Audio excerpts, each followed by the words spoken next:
নমস্কাৰ জনাইছো আৰু আজি ভিডিঅ'টোলৈ স্বাগতম জনাইছো। এফালে চাওকচোন ইমান বেছি কুকুৰা আৰু কণী লাগে নে কুকুৰা নিম কণী পাই থাকিব। এটা বাহত 3টা কুকুৰা আছে, মতা কেইটা আছে, মাইকী কেইটা আছে কোৱা? এইটো এটা আমি ভালকে চোৱা নাই চা, মাইকী দুজনী আছে চাগে। কেছ লগাই দিম, মামাই দুজনী বিয়াবলৈ মানা কৈছে। হেৰা নিজে জানে ন। এইটো হ'ল এটা ব্ৰাউন এগ, এখন হ'ল ব্ৰাউন লেয়াৰ ফাৰ্ম। ইয়াত আচলতে ব্ৰাউন এগটো আমাৰ উত্তৰ পূৰ্বাঞ্চলত খুবেই চাহিদা আছে, কিন্তু সেই হিচাপত আমাৰ ইয়াত উৎপাদন খুবেই সীমিত। এতিয়া দেখা গৈছে যে কি ব্ৰাউন এগৰ ডিমাণ্ডটোৱে মানুহক এটা বেলেগ এটা সোৱাদ দিবলৈ আৰম্ভ কৰিছে।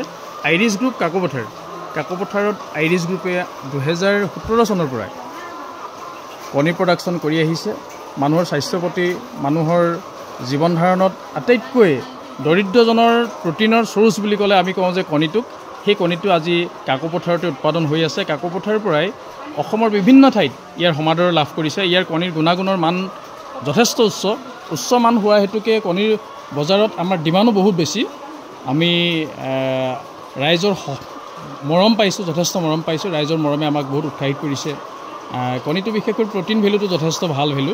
আৰু আটাইতকৈ দৰকাৰী বস্তুটো হ'ল কি, আমি যেতিয়া উত্তৰ পূৰ্বাঞ্চলত যিবিলাক কণী আহে, এইবোৰ বিশেষকৈ আমাৰ পঞ্জাৱ, হাৰিয়ানা, হায়দৰাবাদ এইবিলাক ৰাজ্যৰ পৰা আহে। এইবিলাক ৰাজ্যৰ পৰা আহোঁতে এটা কণী এখন ট্ৰাক ইয়াত আহি পাবৰ কাৰণে অতি কমেও সপ্তাহৰ পৰা 10 দিন লাগে, আৰু গ্ৰাহকৰ হাতত কণীটো পাবৰ কাৰণে 15 দিন লাগি যায়। 15 দিনত একচুৱেলি এটা কণী খোৱাৰ যিটো মানদণ্ড থাকিব লাগে, মানদণ্ড যথেষ্ট পৰিমাণে কমিয়ে যায়। আৰু ইয়াতে উৎপাদন হোৱা কণীটোত, আজি উৎপাদন হোৱা কণীটো আমি অহাকালি বজাৰত দিব পাৰিছোঁ, পৰহিলৈ গ্ৰাহকৰ হাতত তুলি দিব পাৰিছোঁ। গতিকে কণীৰ খোৱাৰ সোৱাদটো গ্ৰাহকে বেলেগ ধৰণে পাইছে। তদুপৰি ইয়াৰ গুণগত মানত আৰু এটা বিশেষ হ'ল যে কি, আমি দানাটো ইয়াত খুব নিজে প্ৰস্তুত কৰোঁ। যে দানাৰ গুণাগুণৰ মানৰ ওপৰতো কণীৰ গুণাগুণ নিৰ্ভৰ কৰে। আমি উন্নত বস্তুৰে, উন্নত ৰ' মেটেৰিয়েলে আমি দানাবিলাক প্ৰস্তুত কৰোঁ। গতিকে উন্নত ৰ' মেটেৰিয়েলে প্ৰস্তুত কৰা হেতুকে কণীৰ গুণাগুণ যথেষ্ট উচ্চ। আৰু এই উচ্চতাটো আমাৰ প্ৰতিজন গ্ৰাহকেই এবাৰ খাই চোৱাৰ পিছত নিশ্চয় অনুভৱ কৰিব যে সঁচাকৈয়ে আইৰিছ গ্ৰুপ কাকপথাৰে উৎপাদন কৰা কণীৰ সোৱাদটোৱে বেলেগ। মই ডাঠি ক'ব পাৰোঁ যে কি কণীটো এবাৰ খোৱাৰ পিছত প্ৰত্যেকজন মানে খাদ্যৰ জুতি লোৱা ব্যক্তিয়ে ক'ব যে কি হয়, কণী বুলি ক'লে আইৰিছ গ্ৰুপৰ কণী। আৰু আমাৰ বিশেষকৈ তুলিয়াজান হওক, ডিব্ৰুগড় হওক, শ্বিলং হওক, গুৱাহাটীৰ বিভিন্ন ঠাইত আমাৰ কণীটোৱে বেলেগ এটা সমাদৰ লাভ কৰিছে। মাজতে কথা এটা সুধোঁ, এতিয়া যদি আপোনাৰ ইয়াৰ পৰা কণী কিনো বুলি কয়, তেনেহ'লে ক'ত কেনেকৈ যোগাযোগ কৰিব লাগিব? মই এটা নাম্বাৰ কৈ দিছোঁ, আপোনালোকে এই নাম্বাৰটোত আপোনালোকে যোগাযোগ কৰিব। যে যোগাযোগ কৰি আপোনালোকে নিশ্চয় কণী পাব। 6002964667 6002964667 এই নাম্বাৰটোত আপোনালোকে যোগাযোগ কৰিব। আকৌ এবাৰ কৈ দিছোঁ, 6002964667 এই নাম্বাৰটোত আপোনালোকে যোগাযোগ কৰিব, আৰু আমি নিশ্চয় আপোনালোকক কণীৰ যোগান ধৰিবলৈ চেষ্টা কৰিম।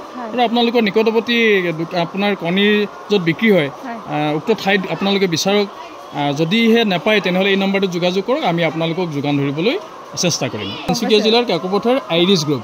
কাকপথাৰ কণী বুলি ক'লে বহুতে খুব হেঁপাহে বিচাৰে কাকপথাৰ কণী। কাকপথাৰত বহুত বেয়া নাম আছে। নিশ্চয় আমি অকণমান চেষ্টা কৰিছোঁ মানুহৰ ক্ষতি নোহোৱাকৈ। আমি স্বাস্থ্যৰ ক্ষেত্ৰত আমি মানুহৰ স্বাস্থ্যৰ লগত জড়িত কাম হিচাপে কণী উৎপাদন কৰি আছোঁ, মাংস উৎপাদন কৰি আছোঁ। ঠিক তেনেকৈ স্কুলত আমি জড়িত হৈ আছোঁ শিক্ষাগত মানদণ্ড উন্নত কৰিবৰ বাবে। মানুহৰ আচলতে মানৱ জাতিটো কিবা এটা আমি দিবলৈ হ'লে মানৱ জাতিটোৰ সৈতে মানৱ জাতিটোক জড়িত হোৱা যদিহে কৰ্ম কৰিব পৰা যায়, সেই কৰ্মটোৰ দ্বাৰা যদি আন দুজন মানুহ সংস্থাপিত হয়, সেই এটা ডাঙৰ ধৰ্ম হিচাপে আমি গ্ৰহণ কৰি সেই ধৰ্ম আৰু ব্ৰত হিচাপে প্ৰণ লৈছোঁ। আপোনাৰ নামটো? মোৰ নাম প্ৰসেনজিৎ মৰাণ। ঠিক আছে, বহুত ভাল লাগিলে। আৰু আপুনি বহুতখিনি কাম কৰি আছে, যিটো মানে অসমবাসীৰ কাৰণে প্ৰেৰণাৰ উৎস বুলি ক'ব লাগিব। আজি আপোনাক ছ'চিয়েল মিডিয়াত নেদেখুৱাম বাৰু, সকলোকে ছাৰপ্ৰাইজ এদিন দি দিম ন। Thank U.